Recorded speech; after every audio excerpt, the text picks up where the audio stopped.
അത് ഞാൻ ശ്രീ മോഹൻ മാസ്റ്ററിലേക്ക് പോകുന്നു. ശ്രീ പി മോഹൻ മാസ്റ്റർ, ഇവിടെ 4-1 കുഞ്ഞനന്ദൻ, രാമചന്ദ്രൻ അടക്കം 4 CPM നേതാക്കളാണ് ആ പ്രതിപ്പട്ടികയിലുള്ളത്. 2 പേരെ ഒഴിവാക്കിയെങ്കിലും ഹൈക്കോടതി അവരെ പ്രതിപ്പട്ടികയിലേക്ക് പ്രതിക്കൂട്ടിൽ കയറ്റി നിർത്തുന്നു. അവർക്ക് ജീവപര്യന്തം തടവ് ഇന്ന് വിധിക്കുകയാണ്.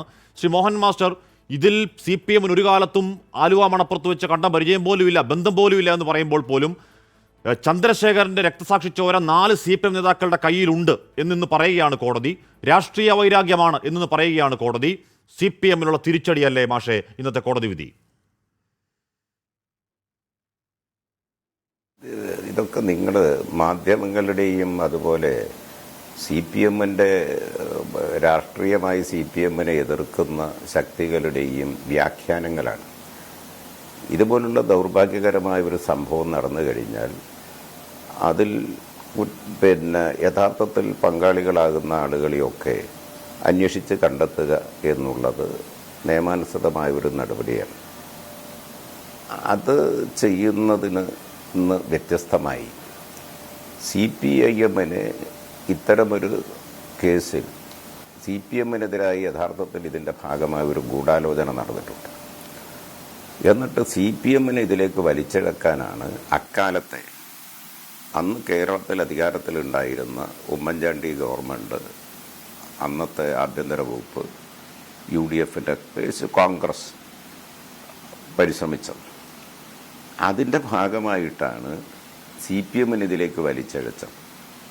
അന്ന് യഥാർത്ഥത്തിൽ ഈ കേസിൻ്റെ ഇപ്പോൾ കോടതി വിധി പ്രഖ്യാപിച്ചിരിക്കുന്നു. അതുകൊണ്ട് എൻ്റെ ഓർമ്മ ശരിയാണെങ്കിൽ, ഞാൻ മനസ്സിലാക്കിയത് ശരിയാണെങ്കിൽ, അതിനകത്ത് 35-36 ആളുകളെയാണ്. നേരത്തെ ഏതാണ്ട് 60-70 ആളുകളെ പ്രതി ചേർത്തിരുന്നു.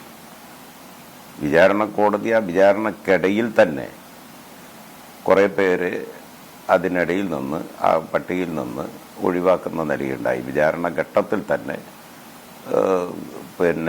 ഒഴിവാക്കുന്ന നിലയുണ്ടായി. അതൊക്കെ ശരിയാണ് ശരി, അതൊക്കെ ശരിയാണ്. മാത്രമല്ല പിന്നെ ഈ പറഞ്ഞ പൂക്കട ഗൂഢാലോചന ഹൈക്കോടതി തെളിയിക്കാൻ കഴിയുന്നില്ല. അതിലെ അന്വേഷണ ഉദ്യോഗസ്ഥൻ, പ്രോസിക്യൂഷൻ, കാര്യമൊക്കെ ശരിയാണ്. പക്ഷേ കോടതിക്ക് പ്രധാനം തെളിവാണ് CP മോഹനൻ. കോടതിക്ക് പ്രധാനം മൊഴികളാണ്. ഈ കേസിൽ മൊഴിമാറിയ സാക്ഷികളുടെ എണ്ണം എടുത്താൽ 50-ലധികം വരും. CP മോഹനൻ അതുകൊണ്ട് ഈ വ്യവഹാര വഴി മുന്നോട്ടേക്കെന്ന് പറയുകയാണ് KK രമ. പി മോഹനൻ, ഗൂഢാലോചനയുണ്ട്. ഈ പറയുന്ന കൊടും കുറ്റവാളികൾക്ക് TP ചന്ദ്രശേഖരനുമായി നേരിട്ട് യാതൊരു പകയും, നേരിട്ട് അവരെ കണ്ടറിയോ പോലുമില്ല. ഈ TK രജീഷ് എന്നൊക്കെ പറയുന്ന ഈ മഹാൻ, ഈ അധമൻ, ഈ കൊടും കുറ്റവാളി രാജ്യാന്തര കുറ്റവാളിയാണ് എന്ന് പറഞ്ഞാൽ സംസ്ഥാനാന്തര കുറ്റവാളിയാണ്. ഏറ്റവും ഒടുവിൽ ഏതോ ആയുധക്കടത്തിൽ ഒന്ന് അറസ്റ്റ് ചെയ്യപ്പെടുത്തി പോയ ആളാണ്.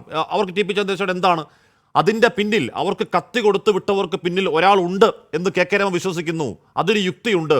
ആ കത്ത് കൊടുത്തുവിട്ട ആളിനെതിരെ അല്ലെങ്കിൽ ആൾക്കാർക്കെതിരെ ഗൂഢാലോചന കുറ്റം മുന്നോട്ടേക്ക് പോകും എന്ന് പറയുകയാണ് KK രമ. ആ ഗൂഢാലോചന അന്വേഷിക്കണമെന്നുള്ള വകുപ്പിൽ വഴിയിൽ താങ്കളുടെ പേര് പോലും വന്നേക്കുമെന്ന് പ്രതീക്ഷിക്കുന്നു KK രമ.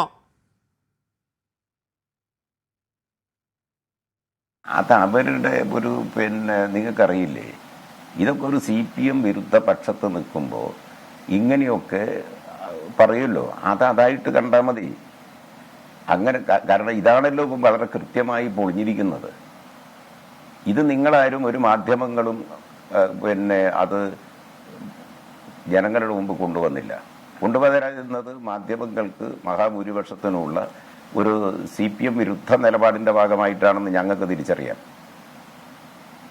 നിങ്ങൾക്കൊക്കെ അങ്ങനെ നിങ്ങൾക്കെന്ന് പറഞ്ഞാൽ നിങ്ങളെ വ്യക്തിപരമായിട്ട് ഒരു സ്ഥാപനത്തെ മാത്രം ചൂണ്ടിക്കാണിച്ചിട്ടല്ല ഞാൻ പറയുന്നത്, സൂചിപ്പിച്ചുകൊണ്ടല്ല.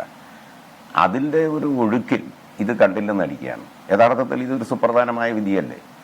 ഞാൻ മനസ്സിലാക്കുന്നത് ഇങ്ങനെ കളവായി ഇങ്ങനെ ഒരു മൊഴി കൊടുക്കുകയും അതുപോലെ ആരെയെങ്കിലും ബോധപൂർവം ഇതുപോലുള്ള ഒരു കേസിൽ പ്രതി ചേർക്കുന്നതിന് എന്നിട്ട് എങ്ങനെയെങ്കിലും ശിക്ഷിപ്പിക്കണമെന്ന ഉദ്ദേശത്തോടു കൂടി ഇങ്ങനെ ഒരു കേസ് കളവായി കെട്ടിച്ചമച്ച് അങ്ങനെ ഒരു നിലപാട് സ്വീകരിച്ചാൽ